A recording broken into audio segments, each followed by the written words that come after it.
Chicago Bull media personnel and writer Scoop Jackson had some choice words for the Bulls organization and says that Billy Donovan is the Bulls' problem. I want to talk about it, but you already know. You got to hear the music first. Cognac, gang.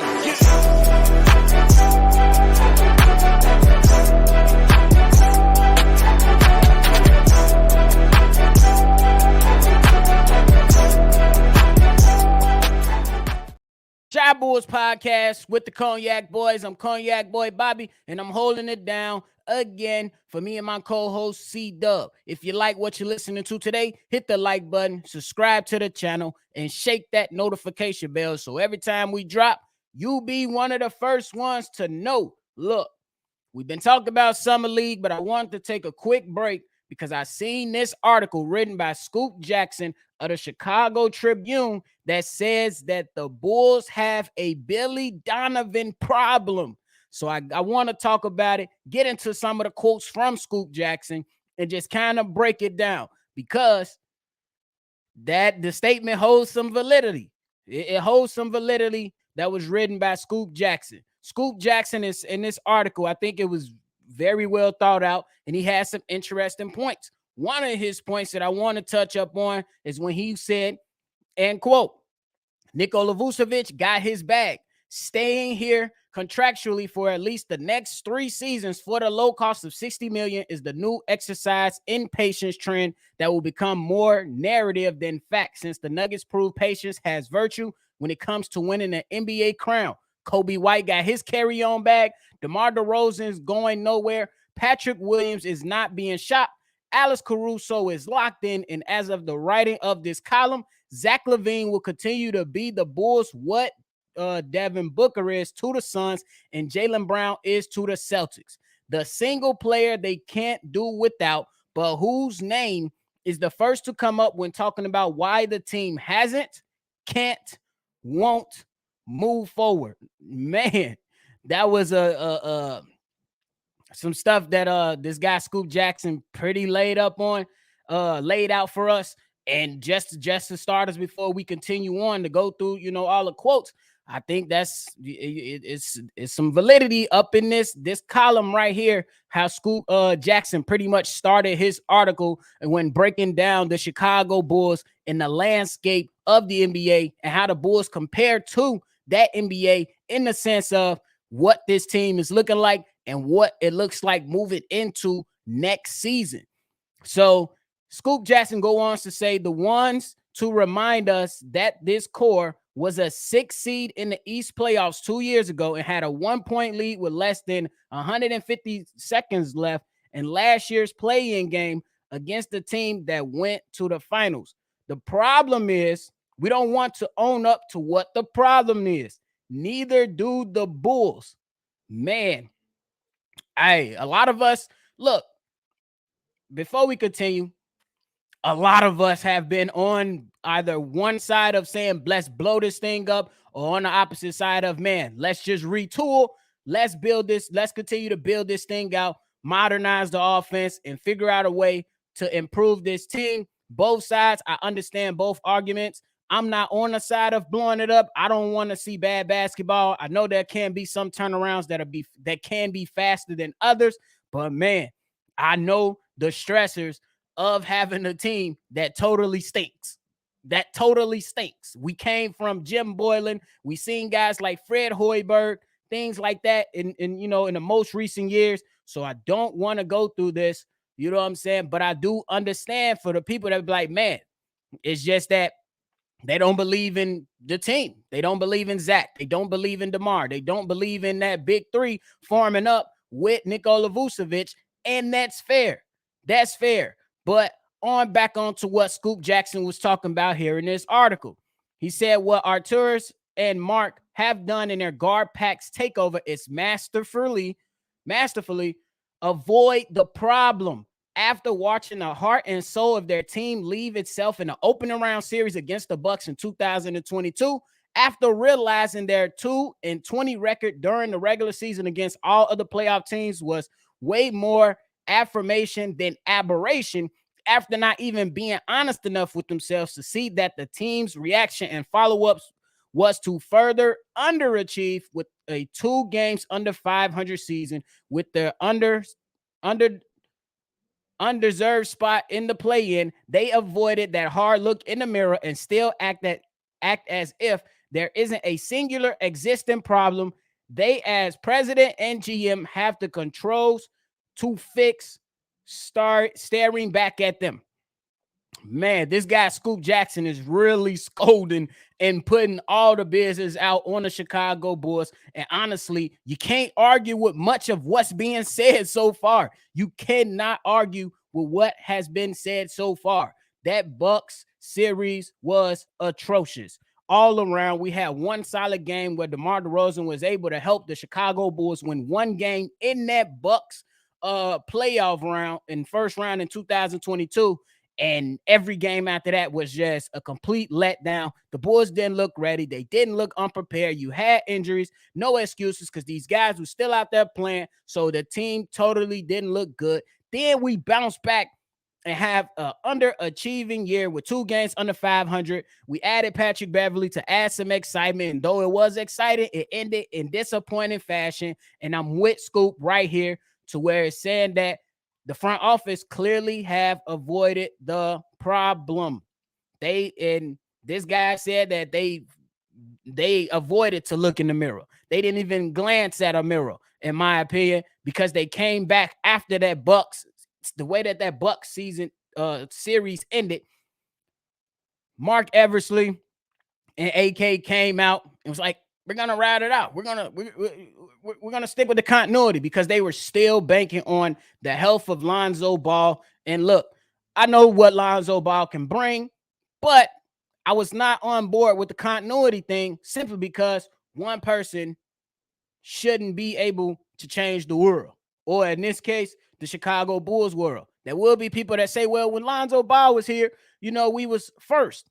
And that's true. Those are facts. The Bulls were first in the Eastern Conference, but you still had some issues when it came to other aspects of the game. We looked at the record, but we didn't look at the actual play for some of us. You know what I'm saying? We were still not getting up that many threes. We still weren't making many threes, and we still was not really that good offensively to what most winning teams' standard is. So that's how we look into that. And now we get into the final thought of Scoop Jackson before we go full-fledged into this.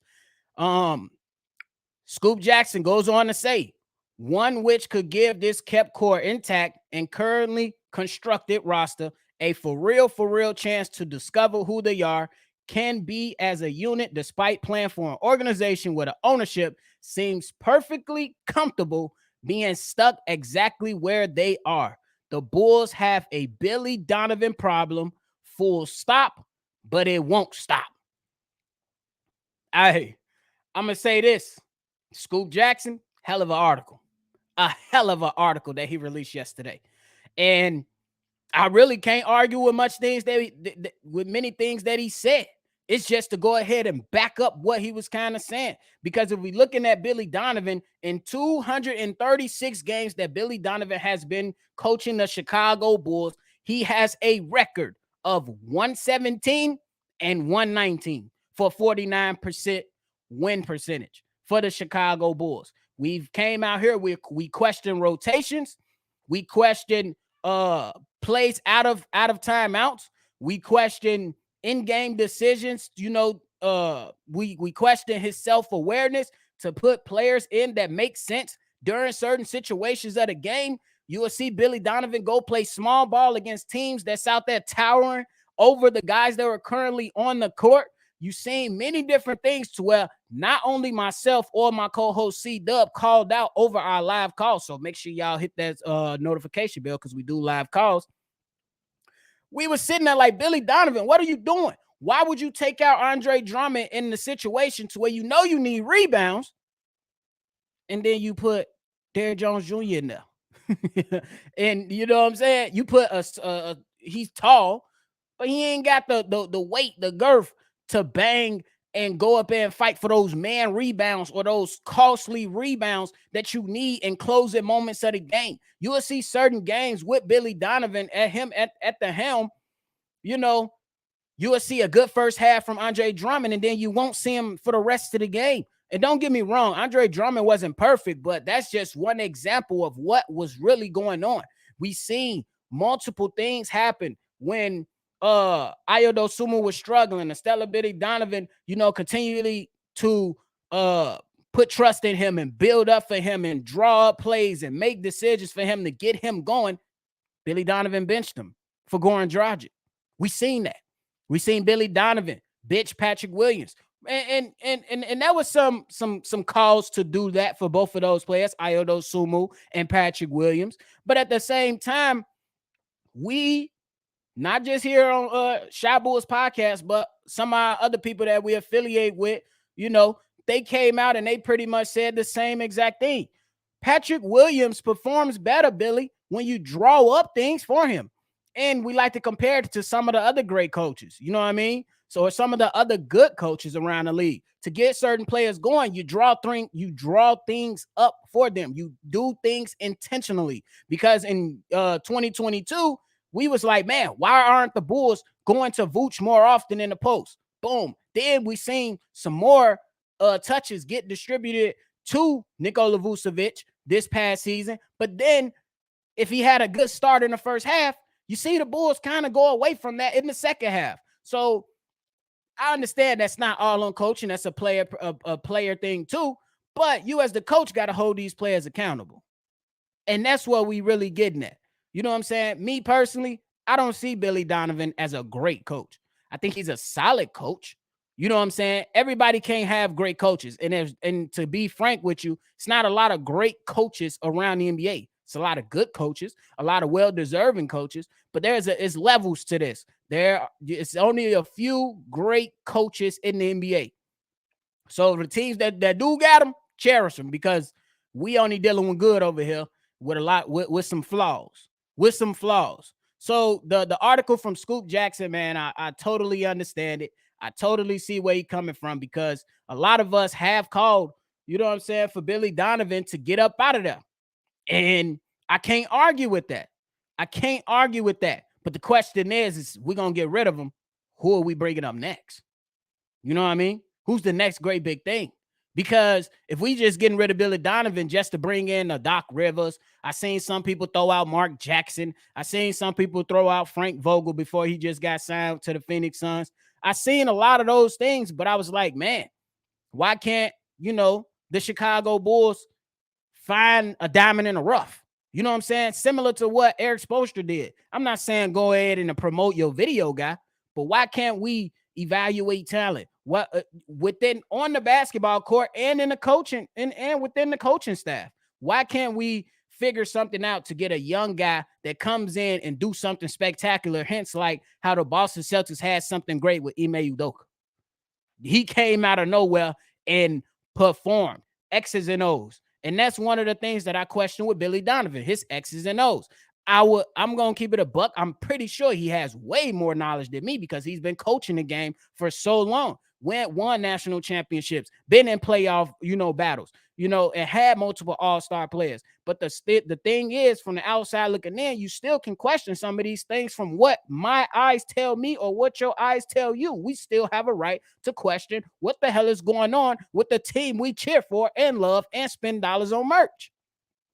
So, look, the problem is Billy Donovan, but the problem is the front office as well. They got to hold some of this weight too. Billy Donovan can only do so much. The front office has to hold some type of blame for this as well, because we seen players come in and out of here, and we're like, man, we had some of the guys that left, they went on to play for other teams, and we was like, damn, we had these guys in our building. How couldn't we spot them or develop them to where they could become solid role players for us? Be solid role players or solid players for us, or have potential or have a ceiling that's large enough to think that they'll be greater for us. That's something we haven't seen for a very long time. A guy that we brought in and we was like, man, we're going to work on this guy's talent. We're going to get him right and we're going to help him to go. One person, I think that, look, and some people might get tired of it and they might come in even on this and hit the low. But I think Patrick Williams has that opportunity. But if the coach is going to come out here and call the random offense and, in my opinion, be a little bit lazy about calling offense, what good is that going to do for any young guy that wants to go in and compete and get better and develop and grow within the Chicago Bulls organization? That's just something I have to question, because we seen Larry Marketing. He was here. He definitely wanted out. Let's be real. He wanted out. But why not, work behind that and see what you can get out of that? What about Dalen Terry? How is his developing? How is he developing? Patrick Williams, how is he developing? Ayodo Sumu, who's still unsigned as of right now with this video, how is he developing? And it's a number of players. We seen Max Strus come through here. We seen Spencer Dinwiddie come through here. The Bulls have had talent. Why can't we discover and utilize our talent? That's just something I like to think about. So the Bulls do have a Billy Donovan problem. And that's just how I'm gonna end it off on that. The Bulls do have a Billy Donovan problem. And I just wanted to go ahead and touch on this article because I think it was something that was very necessary and essential that I do today, at least this morning. We'll be back on later today to continue to move on for our summer league coverage, because we definitely got to talk about the performances of Javon Freeman Liberty.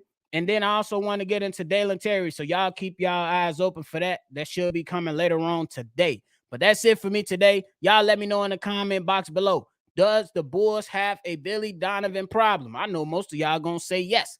Oh, so go ahead, say yes, or say whatever you're going to say and provide some reasons behind that. Let me hear it. We're going to talk in the comment box today. Make sure you hit the like button, subscribe to the channel, and hit that notification bell, because every time we drop, you can be one of the first ones to know. If you want to call in, leave a voicemail, hit us up on our number, 773-242-9219. This is another episode of Shy Bulls Podcast. I'm Bobby. I'm going to catch y'all on the next one for sure. Cognac.